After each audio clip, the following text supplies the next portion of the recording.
The story of the boy Gopala. Oh, mother, I am so afraid to go to school through the woods alone. Other boys have servants or somebody to bring them to school or take them home.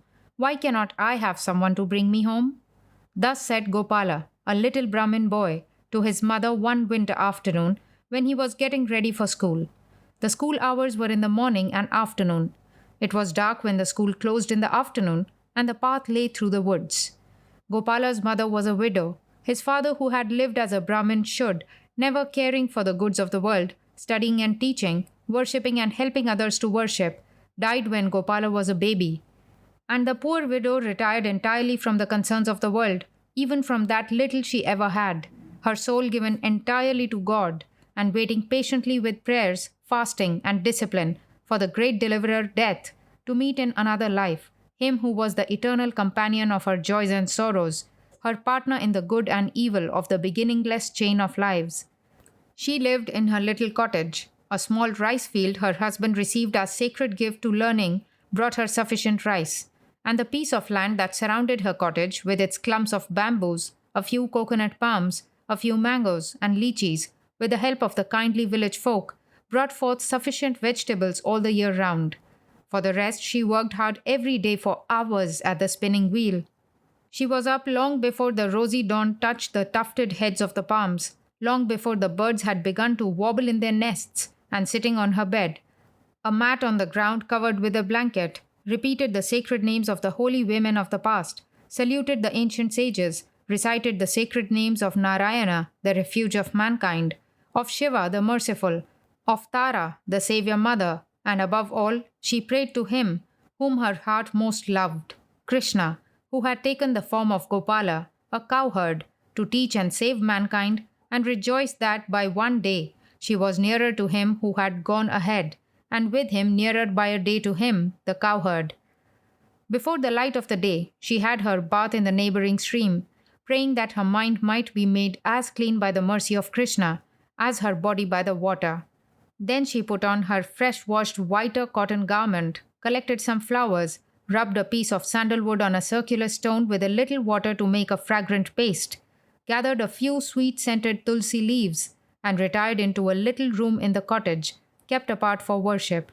In this room she kept her baby cowherd, on a small wooden throne under a small silk canopy, on a small velvet cushion, almost covered with flowers, was placed a bronze image of Krishna as a baby. Her mother's heart could only be satisfied by conceiving God as her baby. Many and many a time her learned husband had talked to her of him who is preached in the Vedas, the formless, the infinite, the impersonal. She listened with all attention, and the conclusion was always the same. What is written in the Vedas must be true. But oh, it was so immense, so far off, and she only a weak, ignorant woman. And then it was also written, in whatsoever form one seeks me, I reach him in that form, for all mankind are but following the paths I laid down for them. And that was enough. She wanted to know no more. And there she was, all of the devotion, of faith, of love her heart was capable of, was there in Krishna, the baby cowherd, and all that heart entwined round the visible cowherd, this little bronze image. Then again she had heard, serve me as you would a being of flesh and blood, with love and purity, and I accept that all. So she served as she would a master, a beloved teacher, above all, as she would serve the apple of her eye, her only child, her son. So she bathed and dressed the image, burned incense before it, and for offering, oh, she was so poor. But with tears in her eyes, she remembered her husband reading from the books. I accept with gladness even leaves and flowers, fruits and water, whatever is offered with love. And she offered, Thou for whom the world of flowers bloom, accept my few common flowers. Thou who feedest the universe, accept my poor offerings of fruits. I am weak, I am ignorant. I do not know how to approach thee, how to worship thee, my God, my cowherd, my child. Let my worship be pure, my love for thee selfless, and if there is any virtue in worship, let it be thine. Grant me only love, love that never asks for anything, never seeks for anything but love. Perchance the mendicant in his morning call was singing in the little yard. Thy knowledge, man, I value not. It is thy love I fear.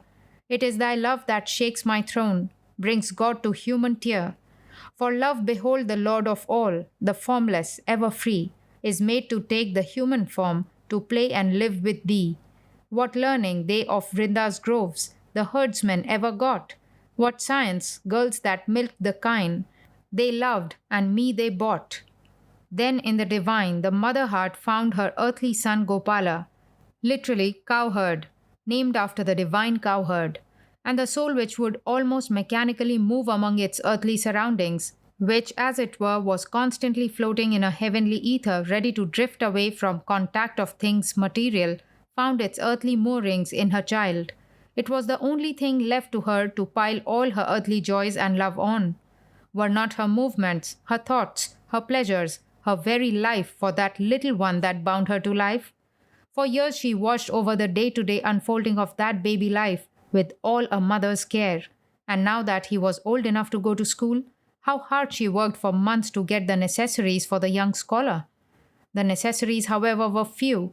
In a land where men contentedly passed their lives poring over books in the light of a mud lamp, with an ounce of oil in which is a thin cotton wick, a rush mat being the only furniture about them, the necessaries of a student are not many. Yet there were some, and even those cost many a day of hard work to the poor mother. How for days she toiled over her wheel to buy Gopala a new cotton dhoti and a piece of cotton chadar, the under and upper coverings, the small mat in which Gopala was to put his bundle of palm leaves for writing and his reed pens, and which he was to carry rolled up under his arm to be used as his seat at school, and the inkstand. And what joy to her it was, when on a day of good omen Gopala attempted to write his first letters. Only a mother's heart, a poor mother's, can know. But today there is a dark shadow in her mind. Gopala is frightened to go alone through the wood. Never before had she felt her widowhood, her loneliness, her poverty so bitter. For a moment it was all dark, but she recalled to her mind what she had heard of the eternal promise. Those that depend on me, giving up all other thoughts, to them I myself carry whatever is necessary. And she was one of the souls who could believe. So the mother wiped her tears and told her child that he need not fear. For in those woods lived another son of hers tending cattle, and also called Gopala, and if he was ever afraid passing through them, he had only to call on brother Gopala. The child was that mother's son, and he believed. That day, coming home from school through the wood, Gopala was frightened and called upon his brother Gopala, the cowherd. "Brother cowherd, are you here? Mother said you are, and I am to call on you. I am frightened being alone." And a voice came from behind the trees. "Don't be afraid, little brother. I am here. Go home without fear." Thus every day the boy called, and the voice answered. The mother heard of it with wonder and love, and she instructed her child to ask the brother of the wood to show himself the next time. The next day the boy, when passing through the woods, called upon his brother. The voice came as usual, but the boy asked the brother in the woods to show himself to him. The voice replied, "I am busy today, brother, and cannot come." But the boy insisted, and out of the shade of the trees came the cowherd of the woods, a boy dressed in the garb of cowherds, with a little crown on his head in which were peacock's feathers, and the cowherd's flute in his hands. And they were so happy. They played together for hours in the woods, climbing trees, gathering fruits and flowers, the widow's Gopala and the Gopala of the woods, till it was almost late for school. Then the widow's Gopala went to school with a reluctant heart, and nearly forgot all his lesson, his mind eager to return to the woods and play with his brother. Months passed this wise. The poor mother heard of it day by day, and in the joy of this divine mercy, forgot her widowhood, her poverty, and blessed her miseries 1,000 times. Then there came some religious ceremonies which the teacher had to perform in honor of his ancestors. These village teachers, managing alone a number of boys and receiving no fixed fees from them, have to depend a great deal upon presents when the occasion requires them. Each pupil brought in his share, in goods or money, and Gopala, the orphan, the widow's son, the other boys smiled a smile of contempt on him when they talked of the presents they were bringing. That night Gopala's heart was heavy, and he asked his mother for some present for the teacher, and the poor mother had nothing. But she determined to do what she had been doing all her life, to depend on the cowherd, and told her son to ask from his brother Gopala in the forests for some present for the teacher. The next day, after Gopala had met the cowherd boy in the woods as usual, and after they had some games together, Gopala told his brother of the forest the grief that was in his mind, and begged him to give him something to present his teacher with. Brother Gopala, said the cowherd, I am only a cowherd, you see, and have no money, but take this pot of cream as from a poor cowherd, and present it to your teacher. Gopala, quite glad that he now had something to give his teacher, more so because it was a present from his brother in the forest, hastened to the home of the teacher and stood with an eager heart behind a crowd of boys, handing over their presents to the teacher. Many and varied were the presents they had brought, and no one thought of looking even at the present of the orphan. The neglect was quite disheartening. Tears stood in the eyes of Gopala, when by a sudden stroke of fortune, the teacher happened to take notice of him. He took the small pot of cream from Gopala's hand and poured the cream into a big vessel, when to his wonder the pot filled up again. Again he emptied the contents into a bigger vessel, again it was full, and thus it went on, the small pot filling up quicker than he could empty it. Then amazement took hold of everyone, and the teacher took the poor orphan in his arms and inquired about the pot of cream. Gopala told his teacher all about his brother cowherd in the forest, how he answered his call, how he played with him, and how at last he gave him the pot of cream.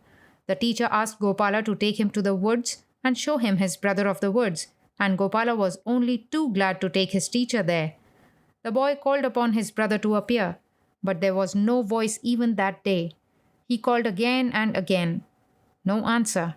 And then the boy entreated his brother in the forest to speak, else the teacher would think he was not speaking the truth. Then came the voice as from a great distance. Gopala, thy mother's and thy love and faith brought me to thee, but tell thy teacher, he will have to wait a long while yet.